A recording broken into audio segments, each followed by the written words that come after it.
Voilà, et toute église à maturité, tout fidèle à maturité, tout chrétien à maturité se reproduit toujours, devient productif. Voilà. Ah. Oh, Seigneur Jésus. Voilà. Voilà où ton frère avait vécu. Debout. J'ai pas souvent de la cabane. C'était dans ce livre. La cabane de Bâche Noire. Et tous les pasteurs gagnants avaient visité le plus maudit de la terre. Regardez ça sur en photo. Amen. Oui. Quand vous multipliez, le texte dit quoi au verset combien? Toujours 7. Il a dit il se multipliait, il s'accrut et devient de plus en plus puissant. Dans l'église se multiplie, il va s'accroître en nombre. S'accroître, il avait dit vous allez s'accroître en nombre et vous allez devenir de plus en plus puissant. Votre assemblée chrétienne deviendra de plus en plus puissant.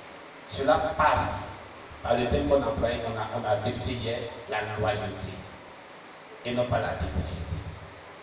Il y en a abordé cela un peu, non? La loyauté. Hein? Vous êtes qui étiez là? Bon, comme les missionnaires n'étaient pas là, il va qu'il y ait un autre jour pour la loyauté et la déloyauté. Amen. Il devient de plus en plus puissant et le pays en fut rempli. C'est-à-dire qu'ils étaient partout dans le pays. Donc, si vous avez devenu, vous êtes multiplié que des puissants, vous allez vous multiplier des assemblées remplies, des assemblées dans les villes partout dans tout le pays et aux extrémités de la terre. C'est le processus de comment une assemblée chrétienne naît, croît, devient puissant et impacte le monde. C'est tout. Voilà le terme que je vais partager avec vous. Donc, quand on est dans le Seigneur et qu'on ne se reproduit pas, on devient inutile. Jean a dit déjà la première ligne au pied des arbres, tout arbre qui ne produit pas donc le fruit de l'éradication, quand sera coupé et jeté au. Donc si tu n'es pas productif, tu ne produis pas les fruits dignes de la repentance et qui est stérile, quelqu'un qui a un arbre, un manguier chez lui, à sa cour. Le manguier ne donne pas de fruits, mais verse toujours des ordures, lui donne des devoirs et des interrogations chaque matin à sa femme. Elle balaye ou elle balaye. Parce que c'est pas ça qui balaye. Mais comme c'est elle qui balaye, maintenant elle dit, mon ami, ton arbre a fait couler. On ne mange même pas son fruit. C'est pas ce qu'elle va dire. Elle dit, je balaye seulement. C'est vrai, il balaye, donne ombre, mais je vais manger fruit de manguier. Je ne mange pas. Et puis moi, il me donne toujours travail. Toi, tu dors, quand il est à 5h du matin, 6h pour balayer la cour. C'est fatigant. Il ne produit rien. Coupez-le et on va le remplacer par un arbre qui est fruitier, qui est bon. Ça n'arrive pas souvent dans les yeux des humains. Hein?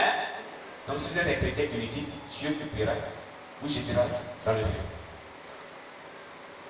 Quelqu'un comprend cela? Tout chrétien doit être utile, doit se multiplier, doit se reproduire. Mais tout chrétien pour se reproduire doit atteindre la maturité spirituelle. Parce que dans l'usage des humains, des enfants de 1 an, 2 ans, 3 ans, 4 ans, 20, voire 5 ans de Dieu, ne s'accomplissent pas pour devenir, pour mettre enceinte et puis enfanter enfant. Vous avez vu ça? Parce qu'ils ne sont pas matures. Ils ne sont pas arrivés au niveau que Dieu veut. C'est tout. Dieu nous bénisse. On acclame le Seigneur Jésus. Alléluia. Ce qui a fait que j'ai mis en servitude et puis esclave, c'est parce qu'ils sont devenus puissants. Ils sont devenus puissants jusqu'à des ils ont eu peur. Vous ne voyez pas par la suite? À partir du verset 8, on dit qu'il s'éleva sur l'Égypte un nouveau roi qui n'avait pas connu Joseph, n'est-ce pas? Il dit à son peuple, voilà les enfants d'Israël qui forment un peuple plus nombreux, plus puissant que nous. Vous l'avez vu? Ils sont des plus nombreux que nous. Ils sont des plus puissants que nous. Donc si vous suivez ce processus dans une assemblée chrétienne, l'église sera nombreuse, les membres seront nombreux non seulement, ils seront puissants parce qu'ils vont remplir tout le pays. Là, ce qu'on a dit, ils se multiplient, ça plus, se multiplient, devient puissant et remplit tout le pays. Dans le verset 7, Exode chapitre 1. Amen. Voilà. Quand vous devenez puissant, les gens ont peur. Quand vous multipliez, vous devenez puissant, les gens ont peur. Sur les font peur. Il y a peut-être moins d'erreurs, elle peut nous faire du mal. Il dit, donc il faut les asservir à l'esclavage. Là, on va dominer sur eux. C'est ce qu'ils ont fait. Et comme ils étaient étrangers dans un pays, eux, ils n'avaient pas dans l'esprit.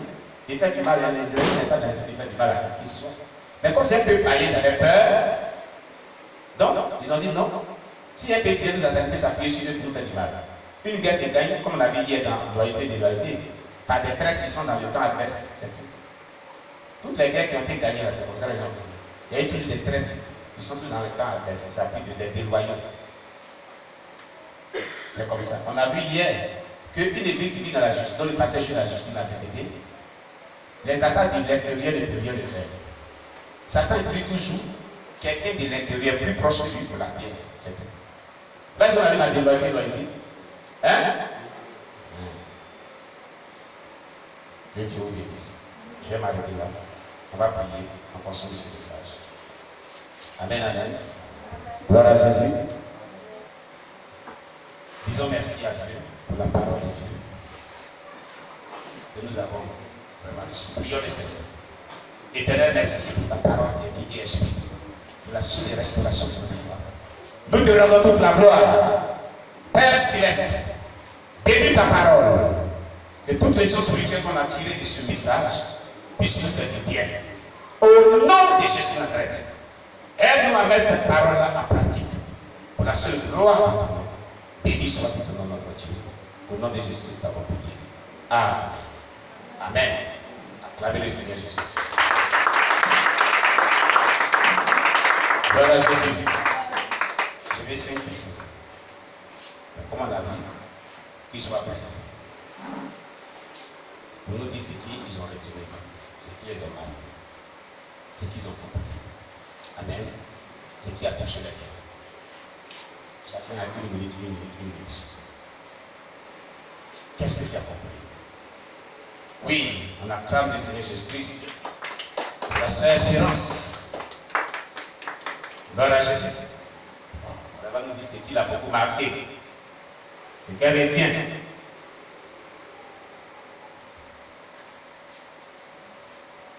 Amen. Ce qui m'a le plus marqué, c'est le premier message de Christ évanouie.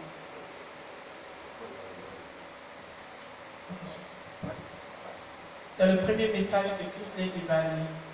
Parce que généralement, on ne tient pas compte, on ne prête pas attention à ces petits détails-là au niveau de l'Église. Et c'est une réalité, nous tous on a vécu ça. Et puis, bon, il y a aussi l'esprit de l'imitation. Et tu vas dans une église, tu vois les gens font oh yes, oh prêche, oh, et puis bon, ça reste dans le langage. Donc franchement, nous tous on a fait ça. Et du coup, je me suis sentie concernée. Donc ça m'a beaucoup touchée. Puis surtout aussi l'ordre. Quand on vient à l'église, souvent toi-même tu te choisis des places. Bon, à l'église baptiste là, ils sont rigoureux. Quand tu viens les services d'autres églises, assieds-toi là, assieds-toi là. Mais il y a des moments où tu t'en vas, tu dis non, moi je ne vais pas trop m'asseoir devant. Moi généralement, j'aime m'asseoir au deuxième banc parce qu'à l'église baptiste, on n'aimait pas que les soeurs s'asseyent devant. À cause de souvent des habillements. Donc ça fait que je suis habituée à m'asseoir à la deuxième rangée. Et je n'ai pas aimé trop devant. Du coup, le message m'a touchée. Amen. Il y a aussi le troisième message. Non, voilà, le deuxième message où on a parlé de. C'est vrai qu'on dit ça toujours, le livre de Josué, nous-mêmes on récite ça. Et puis le psaume on récite, moi-même j'ai récité dans mon enfance, tout ça. Mais aujourd'hui, c'est comme si Dieu a enlevé les écailles et on a vu la portée grave de ce message. Médite le jour et nuit. Et en méditant, tu dois avoir un calepin où tu fais des résumés, où tu dis ce que tu as retenu, tout. Du coup, ça a attiré mon attention pour voir comment changer ma manière de méditer, comment truc. C'est comme si c'est une obligation de le faire au moins 2 fois par jour. Donc, ces deux messages-là m'ont vraiment touché. On acclame le Seigneur. Merci bien, la sœur Espérance Servante de l'Éternel. Oui, qui d'autre encore? Qu'as-tu retenu? Sur quoi tu as créé ton attention? Oui, le frère Gédéon. Vraiment, ce matin, c'est le premier message d'abord qui m'a marqué. Puisque le dimanche passé, on avait vraiment appris cela. Et voici que lorsque je venais de Procopa avec mes fidèles de là-bas, l'église était tellement en ordre que ces fidèles sont entrés dans le temple sans faire de bruit. Amen. Sans faire de bruit parce que les places étaient déjà là, c'était destiné à ceux qui devaient suivre. Donc, j'ai vu que avec le message du dimanche passé, c'était tellement vraiment appliqué par le peuple de Dieu que ce matin-là, il n'y a pas eu de bruit par rapport à la rentrée des fidèles. Seulement des ovationnements venant du pasteur qui avait demandé à ce que cela soit fait en l'honneur des nouvelles personnes qui étaient arrivées. Donc c'est ce que je retiens vraiment du point de vue pour dire que l'ordre est vraiment établi par Dieu et lorsque tu es dans une assemblée vraiment qui craint l'Éternel, c'est une grâce pour ta vie et non une condamnation. Mais si tu fais le contraire, cela vraiment consiste une condamnation. Maintenant, par rapport au deuxième message, c'est tout à fait une réalité de pouvoir méditer et avoir des messages chaque jour.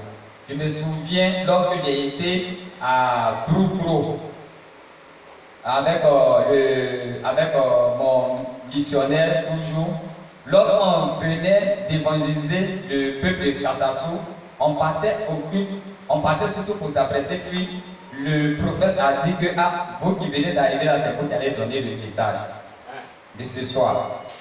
Donc, entre nous deux, je comptais sur le frère Jacques pour pouvoir donner le message. Il dit non, c'est toi qui es le plus grand, non, c'est toi qui dois donner le message. Donc, sur le chemin de la maison là, on partait pour se laver puis revenir. Donc, imaginez le temps qu'il fallait pour pouvoir vraiment faire un message pour pouvoir prêcher. Mais, avec vraiment la connaissance de la parole, j'ai pu trouver un message et prêcher vraiment lors du culte du soir. Tout ça pour dire qu'un homme de Dieu doit être en mesure de méditer et avoir des messages. Mais bizarrement, dans ces derniers temps, si je prie beaucoup et vraiment, je mets du temps dans la prière, en méditation, vraiment, je dois revoir cela. Donc c'est ce qui m'a vraiment marqué par rapport au deuxième message. Amen. Gloire à Jésus, à la gloire du Seigneur Jésus-Christ. Oui, le frère Noé. On acclame Jésus pour le frère Noé. À la fois, tu veux ton micro. Ce que je retiens du premier message, Amen. c'est que l'homme ne doit pas se substituer à celui-là qui doit donner le verdict. C'est un jugement. La vie de l'homme, c'est un jugement. Celui qui va te juger, c'est toi qui vas lui donner les mots qu'il va te dire. Il te dit d'avoir une attitude pour te comporter comme ça, il faut le faire. Mais il ne faut pas dire non, et ça c'est petit, et c'est pour ça là, il peut me condamner. On ne va pas pour revenir. C'est pourquoi il a parlé au croix sans avoir vu. C'est que tu veux aller, tu te rends compte que ça vient de Dieu, tu ne peux plus revenir. Donc il ne faudrait pas qu'on ait cette habitude. Ce n'est pas parce que beaucoup d'hommes le font que d'office ça devient juste. Parce que la majorité a l'habitude de faire. Et le deuxième message, c'est vraiment une obligation. C'est une obligation de se régénérer, c'est-à-dire de se reproduire. Au niveau même des plantes, on prend simplement les gambos. Quand ce n'est pas formé, quand on sèche les grains, ça ne peut pas pousser.